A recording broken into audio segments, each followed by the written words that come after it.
Welcome to Business Smarts Radio with Tom and Dr. Dave, the clean approach to building your successful business.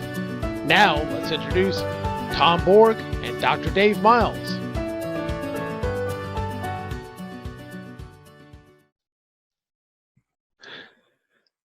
Welcome to Business Smarts Radio with Tom and Dr. Dave, where we bring you the clean approach to building your successful business.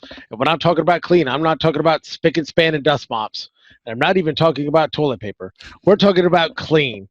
All our podcast is about the acronym CLEAN. It's communication, leadership, engagement. And no drama. And no drama. So today we're going to talk about, our episode is about grounding thoughts for unsettling times. Because honestly, today there's a lot going on with the coronavirus, the COVID-19 outbreak, and all of the just ever-changing conditions on the ground that are there. And we just wanted to at least try to bring some, like you said, some grounding thoughts, a voice of reason, a few tips, hints, and ideas, and just some of our thoughts on this. So, Tom, tell me a little bit about some of the, you were talking to me before the show about some of the conversations that you had had.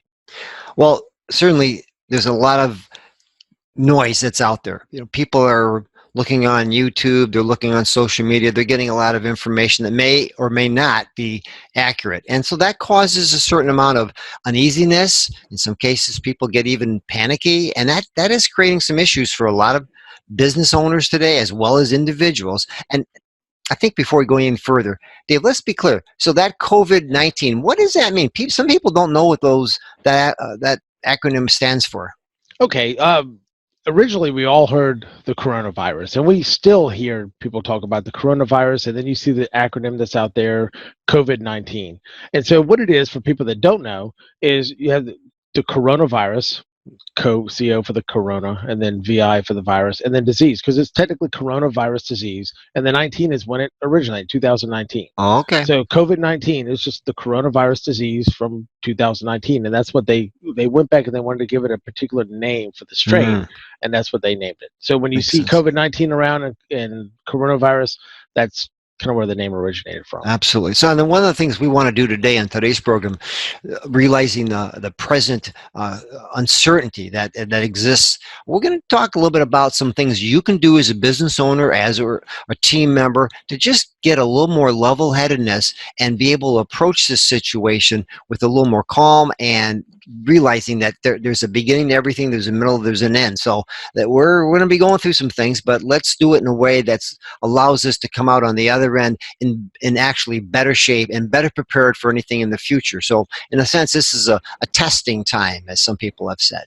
Absolutely. Absolutely. Because even during the times of 9/11, there's a lot of folks that are around now, the younger people, they were not around during 9/11 when all of that, or they were too young to remember it. But even then, think about it, everyone was, after the initial incident, the government was encouraging people, go out, spend money, go to movies. It was almost the opposite of what they're talking about now. Stay in, don't go out, keep that social distancing. And so that's, it's funny how the guidelines change, even though the kind of that same sense of uncertainty, what's going to happen. The guidelines and what they're recommending may be completely different. And so to me, it's super important to get information from credible sources, and to make sure and just pay attention to the guidelines that they're putting out, and really be able to adhere to those the best you can, while try to keep your sanity. Yes, keep your sanity, be reasonable, but recognize that there are people that are experts on this topic and this experience, and they're giving us some guideposts, and we need to follow those guideposts just to make it a safer world for ourselves. And it's like the old oxygen mask analogy. You can't take care of yourself first. How are you going to take care of other people? So that's important. This is very true, and that's one of the things that that is just an outstanding analogy, because we had something very similar to that when I was in the fire department. Was they always talk to us about not running. Your fire and EMS are like, don't run. And that's how I was always brought up. And at first you're thinking, okay, well, I've seen all these people on TV, and they're running, they grab the bags and they're running to the emergency, and people look at you and they're expecting, why aren't you running? Why aren't you doing more? Well, the problem is, if you run, Mm. What happens if you trip, fall, sprain your ankle? Now you can't, just as an example, now you can't do anything to help the person that you're there to help. Now what ends up happening? So you're one unit. That one Mm. unit going to one particular incident to help one person. Okay, now all of a sudden you're hurt. They're going to have to call somebody to help you, and they're Mm. going to have to call somebody to help them because you Hmm. can't help them now. So now you're down 3 units, and you put a tremendous strain on the resources that was completely unnecessary. Uh-huh. Now think about that. How are you taking care of yourself? Proper sleep, proper nutrition, just proper socialization. Because I mean, Mhm. we're all saying you stay home, work from home, and not every profession, not everybody can work from home. Right. But where you can, where are you reaching out on the phone to people? Or reaching out via Zoom like we are now, or Mhm. Skype or some other mechanism, or like I said, just interacting with your neighbors. Like you were mentioning before, you said, tell me about just simple interaction this morning with your neighbor that I Sure. just thought was very appropriate. Well, hadn't seen her in a few days, but my neighbor was driving towards her driveway, just next door, and she stopped in the street. I was in my driveway, so we had a good 25 feet between us. But just the fact that we were able to converse, reassure each other, find out what was going on with her family, my family, and just the fact that we had that chance to interact as human beings, that gave us each a little bit more of a calming sense, just knowing that, hey, she's all right, her family's all right, my family's all right, and the world is still okay. Okay, we're not going off the deep end here yet. Not that Yeah, we will, but we need to be able to remind ourselves that we need to keep calm. yeah, and I as much as I'm a huge fan of digital platforms and Zoom and such like that, and it's a great interaction. Mm. It's never the same as person to person talk. Mm-hmm. And like I said, and even the person to person with that appropriate social distancing, the recommendations are 6 feet. Mm-hmm. So still, you're sitting across a table. You got an 8 foot round table. You're sitting across the table from somebody. You're more than appropriate distance from them, but then you're still able to have a conversation, and it makes it really nice. And it depends on kind of where you're at and what your state, because every state has a little bit different guidelines. I'm Mm-hmm. here in Virginia, and in Virginia they have, at least as of today, the 20th when we're recording this, Mm-hmm. they still have where no gatherings of 10 or less. The Mm-hmm. CDC guidelines, Centers for Disease Control guidelines, of no more than 10 in a crowd or less. And so whether that's for training, whether that's for just gathering or whatever. So restaurants can be open if there's no more than 10 in there and they're appropriately distanced. Same thing, movie theaters can be open as long as there's no more than 10 per theater and they're appropriately distanced.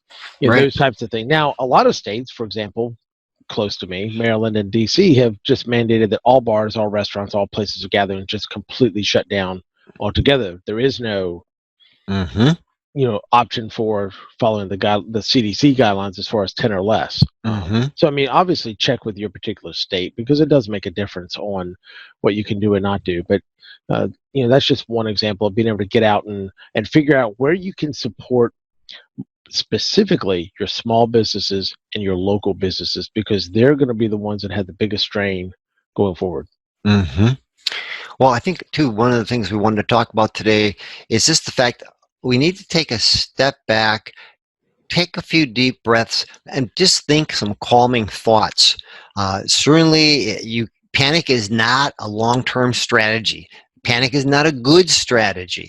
We need to be able to use our brain. We need to be able to just think calmly and get all the facts, as you were saying a moment ago, and then make some decisions, make some choices that will allow us to be effective during these times, whether it be leading our company from from an online position or from however it is that you're set up. But the key is we got to remain calm. We got to be able to get the facts, and we got to be able to make the choices that are going to be in the best interest of all concerned. Oh, absolutely. And that's one of the things that we were talking about before the broadcast. Mm-hmm. And we were talking about the FDR's President Roosevelt's first inauguration address, where he had this famous line that he was talking about, that the only thing we had to fear is fear itself. And it sounds great, but when you really look at it deep, he was really he was full of it. There was a lot to fear when he was going on. He was They were in the middle of the Depression.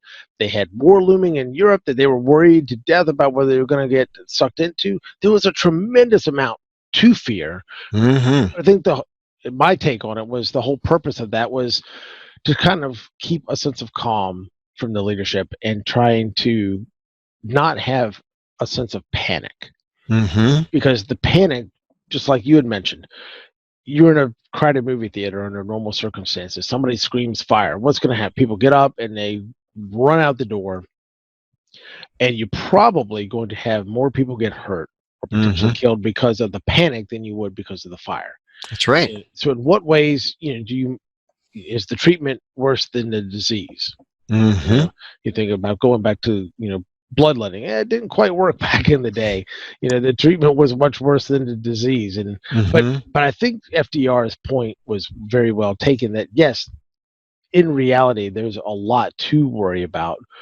But one of the most dangerous things that you can have is a sense of panic and not have that sense of calm resolve to get the facts, follow the guidelines, do what you need to do, but also figure out how you can go and help others in this time too. And I think that sentiment of that sense of calm was really what we wanted to try to really talk about today. Oh yeah. And another thing I'd like to add to that, Dave, remember Dr. Eric Plasker, he made the quote some time ago saying that it's not so much that when it comes to dealing with tough situation, it's not so much dealing with the tough situation that's the problem. The real problem for us is coping with how we think we're going to cope with that situation. It's the anxiety that comes with, I'm not sure what I'm going to do. It's more the uncertainty. So it's the uncertainty that's that ends up being more the problem than that. Yes. That was Eric Plasker, right? Dr. Eric Plasker? Dr. Yeah. So that's something I think we need to recognize. Just as you said, it's not so much fear that we have to fear. It's the idea of how we're going to cope with it all. I think that's what people have to get their hands on, get their arms around, understand that, okay, they're good health, they've got a sensible mind, they just need to use it. They need to be able to think this thing through, get all the facts, and move ahead with a cautious realism. Yes, and I think there's a lot of things that we really need to think about, not getting into the hysteria. We talked about finding good, credible sources. The federal government is coming out with briefings. Almost every state government is coming out with briefings on a periodic basis. They're issuing guidelines. Those are really credible sources. There's sometimes things get thrown out on social media and Facebook that are just well-meaning, well-intended, but sometimes they just aren't as credible as people see them. They look good in their heart. They mean well, and they share something. But like there was one particular thing I saw that was shared, and it was talking about workers' benefits and different things coming from the government.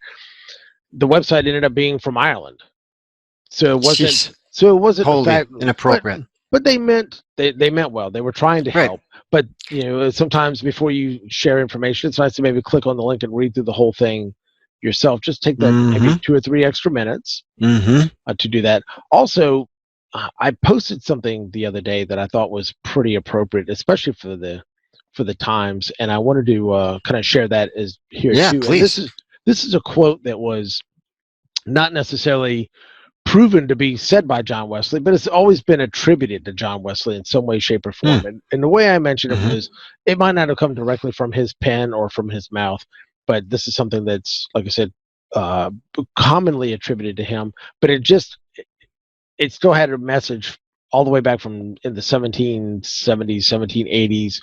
The message was just as applicable today, especially with everything that's going on. And the quote said, "Do all of the good that you can, by all the means that you can, in all of the places that you can, at all of the times that you can, to all of the people that you can, for as long as ever you can." Nice. If you kind of keep that as a guiding light, where can I do good for people? Where are the small businesses that are out there? We talk about, we have Black Friday and Small Business Saturday, and supporting your local businesses. Small business is just the engine of the economy, and what can we do to support them? Even if we can't go to the restaurant and maybe sit down, are they offering takeout? Can we still continue to do that and just to get takeout and to go? Can we maybe buy a gift certificate? If we're in Yeah. fortunate enough to have a job that continues to have that steady paycheck and we're not necessarily affected, because there's so many people in the hospitality industry, the events industry, let's say restaurants and bars that were just mandated to close, and, Right. and they don't have a paycheck coming in, or maybe the employer was able to lay off, and I'm saying this in a good way. If there's expanded unemployment benefits for the workers, a lot of people are being told, hey, it's better to lay your people off now because we'll get more than trying to spread it out and try to give them a couple hours here, a couple hours there, and piecemeal it, especially for servers and such like that. But still, the small business owner, they're all in. I mean, their livelihood, their income, everything they have is tied up into the small business, and most don't have those kind of resources to be able to weather. Now, granted, I'm very glad that the SBA has come out with these disaster assistance loans, and but that's still a process, and not everybody qualifies. And so there's a lot of resources that are being put out to everybody. And if you can find a local hub in your community, like in our community, the Chamber of Commerce is one that's really trying to be the hub of information for businesses that are out there.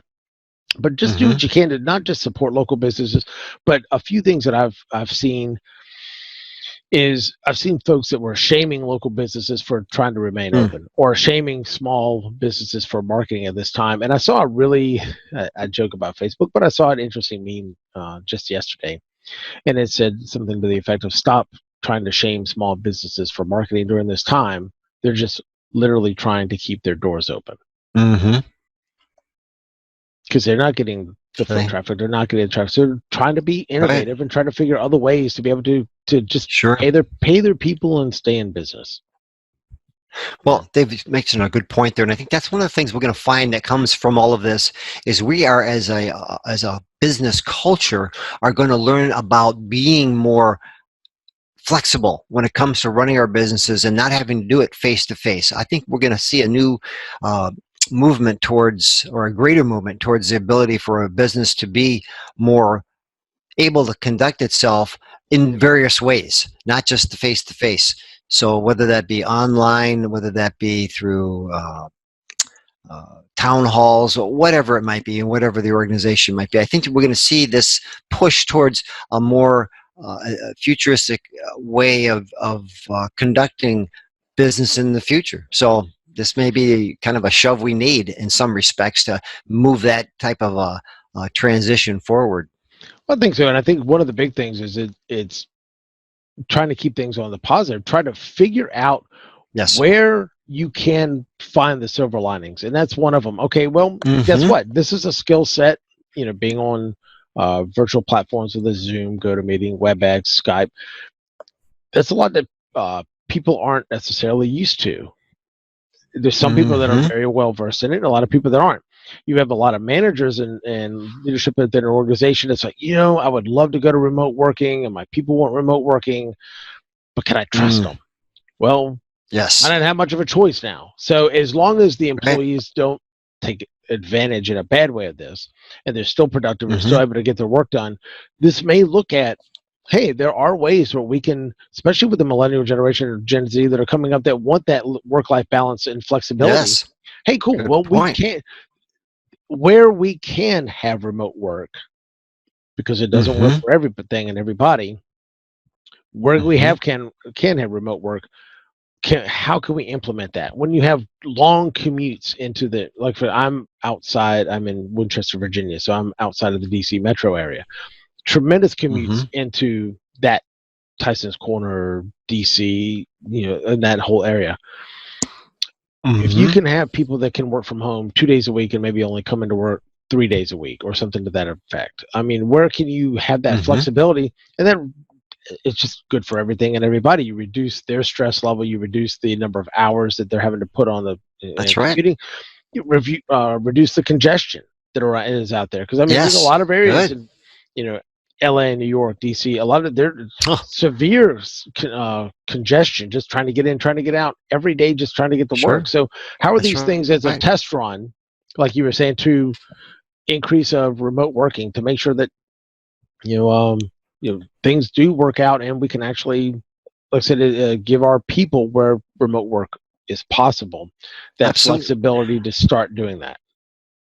Well, one other thought too is the fact is, as we see our economy transforming, what are some of the ways a business can look at, how can we better serve our clients in the future, our customers, in lieu of what's happening right now? Maybe there's some need that can be met that could help prevent some of these things from happening in the future. So as a business starts to see the problems that are out there, how can it relate to those problems that it might be able to solve? So there's a lot of things that are going to be coming from all of this. We don't know it all yet, but as it starts to move forward, we're going to see these things happen. We see this transformation take place. So it should be interesting to see where we are on the end of this.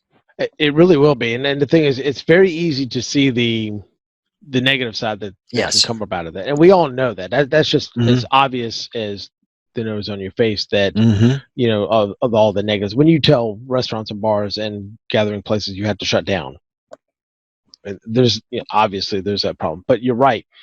One of the things that is always great about the American system and always great about entrepreneurship and capitalism is that when there's a problem, there's somebody out there who is looking and trying to figure out how can we solve this problem. Yes.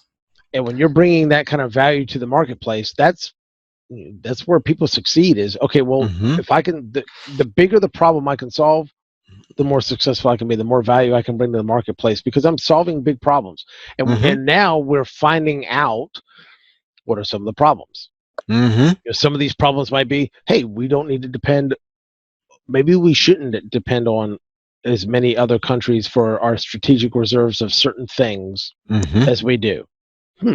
Maybe, God forbid, made in America is awesome, and we need to develop more manufacturing here so that we can keep some of those resources for manufacturing here in the States. So that way, if something comes down again, that we're not depending on getting things from foreign nations. What can we do to just in general make ourselves? Maybe we need to take care of ourselves a little bit better. Maybe we need to make sure and look after ourselves better. Better sleep, better nutrition. One of my big things, and I kind of laugh about the whole toilet paper thing and that whole fiasco, but I wonder if every single person that took more toilet paper than they needed to got their flu shot this year. Say.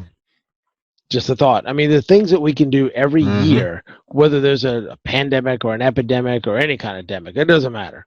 But the normal stuff, because when you talk about just the flu in general, the Centers for Disease Control put out that just as many as 56,000 people die every year, no sensationalism, from flu-like illness, the flu or flu-like illness every year.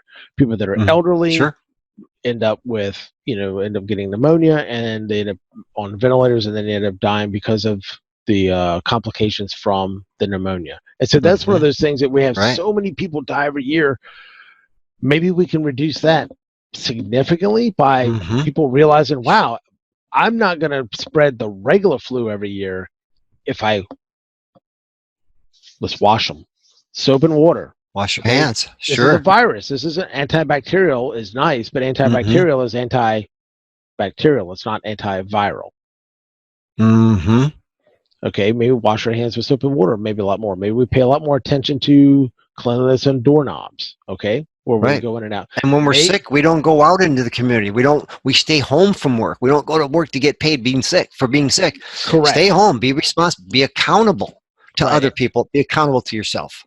Correct. And that's something on a bigger picture from an HR perspective, employers can look at where, hey, maybe I want to look at my sick leave policy and say, hey, if you have these symptoms, something that would be flu-like type symptoms, I understand that you might not have a lot of sick leave, you need to get paid, you've got to pay the bills, you can't afford to be out sick, but maybe we'll cover you for those flu-like symptoms, so possible contagion stuff, you're not bringing it in and getting everybody else sick because it's spreading it. So there's a lot of things I think from an organizational standpoint that we need to probably go back and relook at, but also from an individual standpoint, like I said, the individual responsibilities. If you're sick, stay home. That's right. And I was always bad about that because I felt like there was an obligation, like, my team is counting on me. I feel like I'm letting them down by not going to work. Now they're going to be shorthanded in whatever project because I'm not there. But if I go there sick and I end up infecting all of them, think about what happens to whatever project we're working on when everybody's out. Right. Nobody and they can come take to that work. home, and then their family gets sick, and then this whole Exactly. effect that comes from that. So I guess this makes a lot of sense, Dave. As far as our listeners are concerned here today, I guess there's a number of things we can kind of summarize and just kind of let them think about once they have some time to ponder what we've talked about today. And I guess one of the first things I'd like to mention is be aware, get the facts. Get the facts from credible sources and recognize that you have to take responsibility yourself to implement those recommendations or guidelines. That's one of the first things. What else should we be doing? I think that's one of the biggest things is I think in general, obviously taking responsibility for getting credible sources, making sure you, to the best of your ability, vet some information before you share it on social media, and be kind to people. Yes. We're really bad, just people in general. We judge ourselves by our intentions. We judge others by their actions. So we see a business open and, oh my God, why is this business still open? This is awful. They should be closed, blah, blah, blah. And they start just whipping up this frenzy on Facebook. And then you have a couple of, it was a thread that I saw the other day. It was just disheartening because you had a couple of people that were just trying to talk common sense. Hey, guess what? They're complying with guidelines. It's under 10 people. They're all the things that they are supposed to be doing, they're doing. They're just trying to keep people employed, and they're trying to keep the doors That's open. right. And those so are that's things a great point. Exactly. And so, don't shame small businesses for marketing now and they're just trying to keep the doors open. And if people are blatantly, if the movie, different situation, the movie theater was operating as normal and they were putting 200 or 300 people in each of the theaters, and so you had a couple of thousand people in there at any one time, or a couple hundred people at any one time, I get it. Yes, they're not doing it. Shame them. Just like the things with the kids at the spring break. You've got thousands of kids that are going down there like, I don't care about the coronavirus is not going to keep me from partying. And they're going down there and they're irresponsible. Irresponsible, gathering these huge masses. Yes, those are the kind of behaviors that you do want to call out, but just people trying to stay open and keep their business open and be thoughtful and mindful of small businesses. We always have been in the past. This is a great time to be mindful of small business now. What can you do to support your local small business? Absolutely. Help them keep afloat in this time of uncertainty. Right, and to hitchhike on that, to reach out to people, just call them on the phone or connect with them on your iPhone, whatever it is. But this is a time when we're asked to stay indoors, to at least reach out, keep those connections with the people you know and love and that are part of your network, whether it be family or your work environment. And it helps to keep the person's attitude up by knowing that someone's out there that cares about them and they're connecting with them and being able to communicate on a regular basis. That does a lot to keep a person's attitude positive. Absolutely. Or more positive in these times. And I guess maybe one last thing we should mention on this, we didn't get into it, but keep a sense of humor going in your life. Look for the humor in things. Laughing helps produce those endorphins within us, helps us feel better. That's a good thing. Look for the humor that you can find and experience that. Yes. Now that is great, especially when it's something that's not just because people are laughing and have humor doesn't mean they're making light of the situation. That's the thing. You're not being disrespectful of the situation by trying to bring some humor into it. I laughed because we were talking before the podcast. I saw a video where it talked about they were doing the math on toilet paper hoarding, and they were like, okay, here's a pack of Charmin 6-pack. It has so many pieces of, it has so many rolls in it, and every roll has so many sheets. And it was calculating how many sheets per.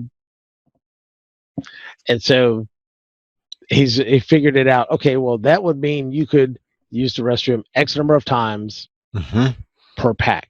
And so for all the toilet paper everybody was buying, you would almost have to, it was well over 180 times a day you would have to be using the restroom to need that much toilet paper. And it was just a little bit of humor on just on the hoarding aspect of, people walking out with initially 10 of these Mondo packs of toilet paper from Costco and just cleaning them out.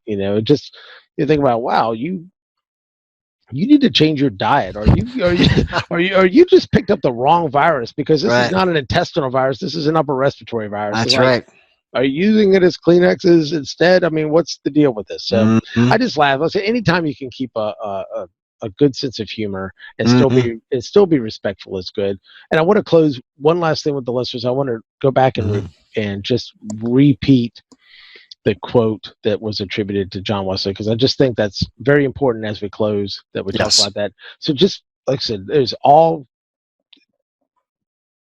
sometimes common sense isn't that common, and sometimes people can get into a panic. But if you take a deep breath and just remember, do all the good that you can by all the means that you can, and all the places that you can, at all the times that you can, to all the people that you can, for as long as ever you can, I think we're going to be in a much better situation. And I think that we're going to come out of this and learn some lessons and be a net positive.